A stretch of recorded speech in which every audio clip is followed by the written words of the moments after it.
Have you ever heard of the chilling mystery of Roopkund Lake? Nestled high in the Himalayas of Uttarakhand, India, Roopkund Lake is a glacial body of water that has baffled scientists and historians for decades. This is because the lake, partially still unexplored, is the resting place of hundreds of skeletal remains. Each year, during the warmer months, the ice of this enigmatic lake thaws, revealing bones floating in its waters. The mystery of Roopkund Lake begs the question, how did these human remains end up here? Located at a staggering 16,000 feet, the lake is so high that it's virtually impossible to determine who would have ventured to such extreme altitudes. To add to the intrigue, a grim tale accompanies these remains. This mystery isn't new and dates back approximately 6 decades. The sheer volume of the remains has turned this mystery into a matter of grave concern. As we all know, the secrets and stories behind such enigmas always fascinate researchers, archaeologists, historians, and even locals. Everyone who has ventured to investigate this site has proposed a different story and theory, which we will explore in the latter part of this script. The Roopkund Lake mystery began in 1942 when a forest ranger stumbled upon these skeletal remains in the thawing lake, sparking off the full story. How these skeletons arrived and remain at such an altitude is unknown to all. What were they doing at such an altitude?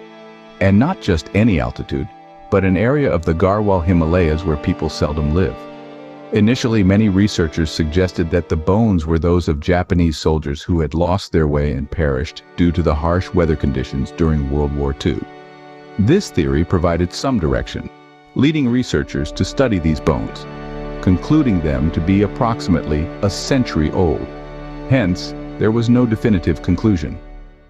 Later, some British researchers set off to Roopkund Lake, linking the remains with General Zorawar Singh of Kashmir and his men. According to their theory, the general and his troop got lost and perished while returning from the Tibet War in 1884. After losing their way, they perished due to harsh conditions. Subsequently, many debates sparked off and a radiocarbon test was conducted, disproving the explorers' theory. The skeletons were found to date back to the 12th to 15th centuries. The mass death was a result of a failed campaign in the Garhwal Himalaya by Muhammad Tughlaq, which most researchers began to believe. Some suggested that the victims were struck by an unknown epidemic, and some anthropologists even proposed a case of mass suicide. There were also local folklore tales.